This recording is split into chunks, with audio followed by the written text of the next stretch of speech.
Na tũgĩthiĩ na mbere nĩ atĩ Minista wa ũgitĩri wa thĩinĩ Profesa Kithure Kindiki augĩte atĩ abirigiceni ya borithi a barabara na mĩhĩnga ĩrĩa magathĩkaga barabara-inĩ nĩ ikuongererwo nĩguo gũteithia kũhĩtana na ũmaramari ũrĩa ũhanĩkaga gatagatĩ ga kaunti na mĩhaka. Kindiki aheanĩte ũhoro ũyũ hĩndĩ ya icera rĩake thukuru-inĩ wa kothi cia ũgitĩri ũrĩa ũrĩ Kanyonyo kaunti-inĩ ya Kitui, akiuga abirigiceni ĩyo nĩ gũteithia kũhũrana na gĩko kana ciĩko cia thũgũrĩ cia ndawa cia kũrebia, wendia wa andũ na mĩthemba.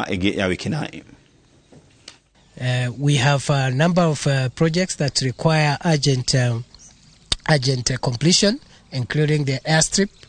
And having seen what is happening here and having seen what this facility is doing, I have committed to complete the airstrip in the shortest time possible.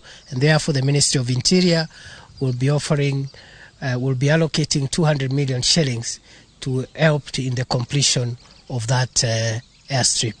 The airstrip will be used for evacuating officers who are injured in the field during security operations. As you're aware, this facility is training mainly officers who are being deployed in the areas where the threat of terrorism exists, especially along the Kenya-Somalia border.